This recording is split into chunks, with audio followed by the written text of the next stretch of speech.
Can you believe it? It turns out that there are not three paths of life as I thought there were, as I've been teaching Viktor Frankl's Man's Search for Meaning for the last 10 years or so.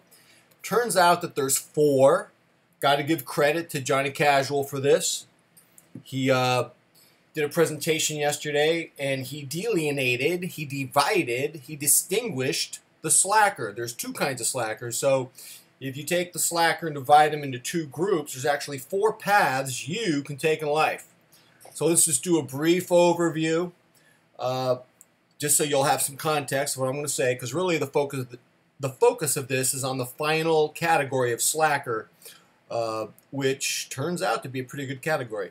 So from reading Viktor Frankl's Man's Search for Meaning, I was mentioning that there were some paths of life that he defines there. He says that we're hardwired so that we need conflict and tension and hard work with our life. We're not hardwired just to be free loafers, just to be slackers. He says that will lead to depression. And so what I did was I came up with the slacker. Now, because there's a fourth category, a second type of slacker, I need to call this first negative slacker something negative. Let's call him the zombie slacker. The zombie slacker, which I think Viktor Frankl is referring to in his book, suffers from depression, suffers from a squandered existence. He's got all these talents and he's wasted them. He's squandered his life on BS. He's probably codependent. He's living some kind of parasitical existence, either on his dysfunctional girlfriend or a dysfunctional marriage, or he's 48 years old and he's living in the basement of his mother's house, and he's eating Pop-Tarts and Hot Pockets and corn dogs. He's walking around with a bathrobe with stains on it, and he's 59 years old, and he's still on his basement computer looking up ex-girlfriends from high school on Facebook. That's horrible.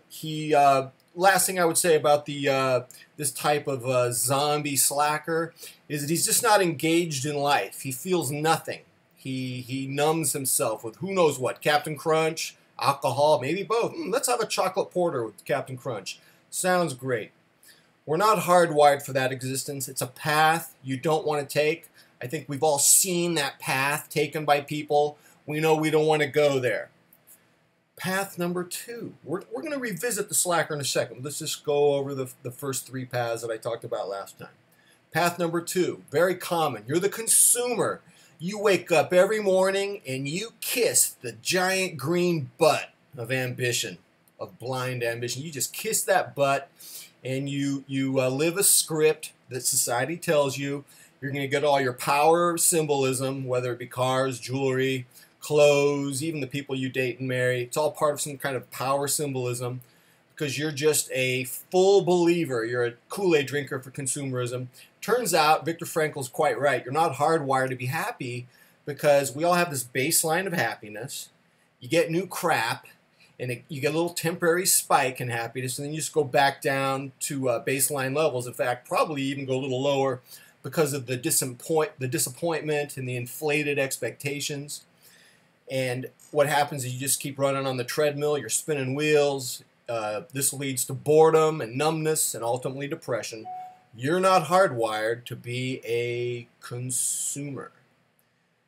Now, what Viktor Frankl wants to sell you on, and I'm agnostic on this, I'll explain that. He wants you to be a destiny seeker. He wants you to give up your consumerism and your life of convenience and selfishness, and he wants you to have a higher ideal where you serve the society.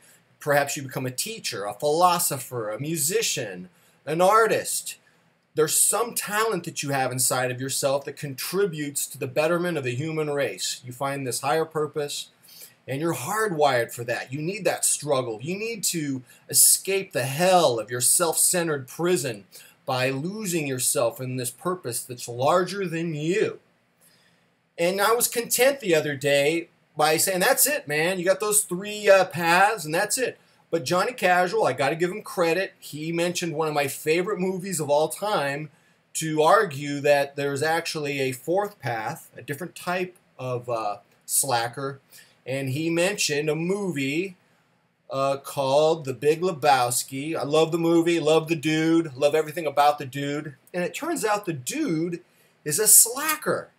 But the dude is not the type of zombie slacker I described. And so I want to talk about the dude, and I wrote some things about this particular type of dude, or if you want, this healthy-minded slacker. He actually has gone down the fourth path. Let's describe this. Now, the dude from that movie, he has a moral code, he is independent, and he is engaged with life. He lives in the present. So he's different from the zombie slacker. I wouldn't say that the healthy-minded slacker has any purpose in life other than to just enjoy living in the present. He can live in the present without even thinking there is a purpose to life. And I think that's what Johnny was touching on. So number one, his joy comes from living in the present. I wrote some things down here. Number two, he thrives on solitude. He doesn't need to have the constant hustle and bustle of Facebook and Twitter, and God knows he probably doesn't even make YouTube videos and communicate with the international YouTube community. Number three, he disregards the approval of others. God, I wish I could disregard the approval of others. And as a result, he disregards convention as well. You know, a lot of us, we want to be loved too damn much, man. I don't think the dude really gives a rat's you know what. Number four, he's completely absent of vanity. Wish I could go there with you, dude. You're my man. Number five, he does not conform to society's definition of success, clearly. Number six, he has his own idiosyncrasies, his own passions, and his own obsessions that preoccupy his time. Maybe he collects watches. I don't know. Maybe he drinks, what's it called, a White Russian? Who knows? I don't know what he does. But let's see, what else can we say about him? He is very independent. He would not freeload on someone, because if you freeload on someone, you're obliged to jump through their hoops. Or you're just like, or if they enable you and let you do your own thing, that creates its own toxic type of resentment situation. They don't get involved in those types of things. They tend to be independent, unlike the zombie slacker who's like, you know, living with his mom and he's 50 and he's in the basement. I would say number 8. This is very important. And now I'm going to draw from another source for the healthy-minded slacker. One of my favorite songs of all time. Loved it when I was a teenager. I still love it. I don't play it like I used to. It's by Steely Dan, and it's called Deacon Blues. And I believe the narrator of that song is describing a healthy-minded slacker. The healthy-minded slacker embraces sadness. He understands that sadness is part of life. Unfortunately, Americans, we're so infantile, juvenile, perhaps adolescent on a good day. We've become to drink the Kool-Aid that every day is Christmas. It's got to be Christmas every day. No, it's not Christmas every day. You know, life, there is a lot of joy in life. There's a lot of joy in being able to just live in the present, even without any sense of a higher purpose. And I think the dude shows us this. But, you know, sadness is actually part of the richness of life as well. And, you know, in Deacon Blues, the guy, he plays the saxophone, which he drinks whiskey. He has very dark thoughts about his fate. But it's interesting. There's a lot of joy in that song from confronting the sadness. I think real sadness in life is being ashamed of your sadness and suppressing your sadness and knowing your, or rather, not being aware that your sadness is there. I think when you embrace your sadness, paradoxically, it's no longer despair. It's no longer a type of sadness that's debilitating and crippling. It actually becomes part of the richness of your existence. And I got that a lot from a song called Deacon Blues, the guy who plays the saxophone. He gets sad. He drinks whiskey. He's a misfit. He slithers through the suburbs like a snake, crawling like a viper through the suburban streets. I do love that song quite a bit. Another thing I want to say about the healthy-minded slacker is I don't think he has a Facebook account.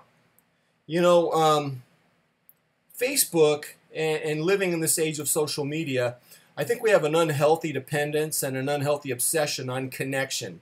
And I understand that. It's so important to connect with other people and to connect with ourselves. But you know what? Part of life is disconnection too. That's just, you're not going to connect with everybody. You know, when I walk past the hometown buffet, I'm not necessarily going to connect with everyone there. I might, I don't know. You know, I teach. I've been teaching for like 30 years. I'm ancient. I'm a dinosaur. I can barely use a smartphone. Sometimes I work my butt off on a presentation, on a lecture, and the students just look at me with this disconnected expression like, go to hell. We don't give a damn about you. You are irrelevant. Sometimes I go to class. I'm not particularly confident about my presentation, and there is a connection. You just don't know. Sometimes you connect in life and sometimes you don't. I think the healthy-minded slacker accepts that disconnection is part of existence just as much as connection. He embraces the notion that sadness and melancholy, these are things that contribute to the richness of human existence.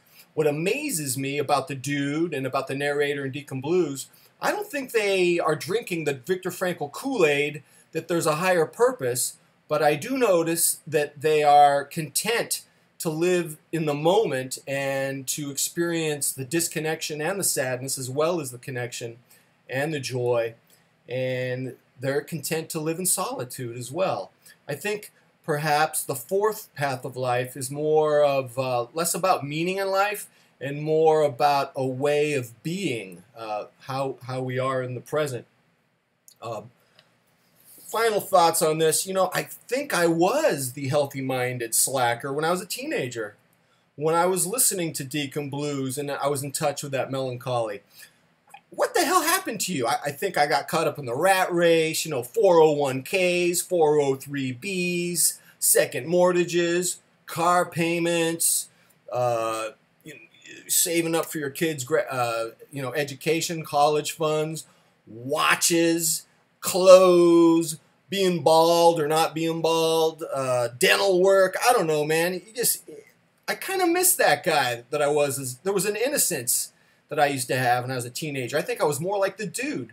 You know what I think I'm going to do? I think I'm going to get off this video. I think I'm going to delete my Facebook account, sit down at my piano, and play Deacon Blues. And until next time, I am out.